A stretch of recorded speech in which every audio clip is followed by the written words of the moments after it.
Vaikar Korar ben Tsar ben Kehat ben Lévi, mais il n'y a pas marqué ben Yaakov.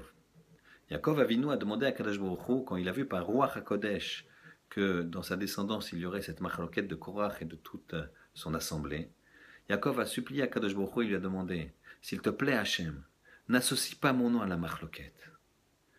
Yaakov a supplié à Kadosh Baruch Hu parce que la machloket, c'est le contraire du Emet. La machloket, c'est le contraire du shalom. C'est le contraire de la plénitude.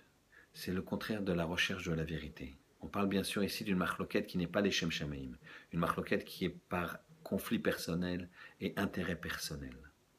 En fait, la paracha de Korach suit la paracha de Shelach Lecha, dans laquelle il y avait un des noms des Meragelim, des explorateurs, était Shafat ben Chori. On voit ici que Korach aurait dû bien analyser la faute des explorateurs, il ne l'a pas fait.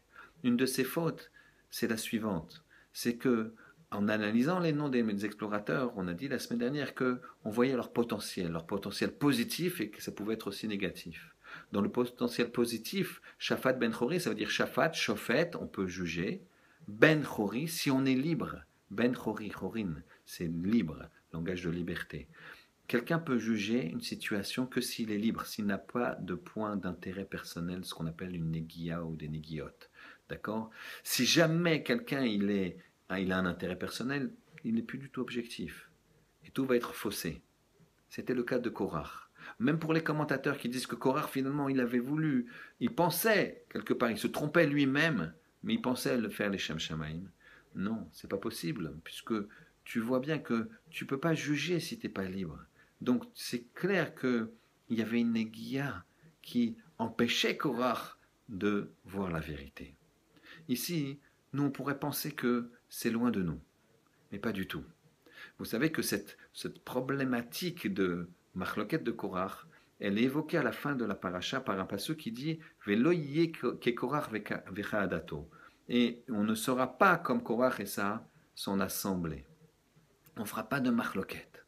Dans la halacha, ce pasouk-là de ne pas être comme Korach et comme son assemblée ne s'applique pas à des problèmes de, entre guillemets, de religion. Il s'applique à des problèmes de vie professionnelle.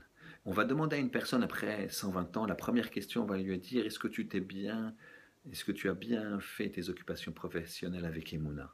Et dans ces questions-là, on va lui demander, quand il y avait une machloquette, quand il y avait un problème, un différent entre toi et ton fournisseur, toi et ton employé, toi et ton patron, toi et ton client, est-ce que tu t'es renforcé dans cette machloquette? Est-ce que tu n'as rien lâché? Ou est-ce que tu as essayé de faire un consensus? Est-ce que tu as essayé de regarder que c'était difficile puisque tu es toi-même juge et parti et ça c'est impossible?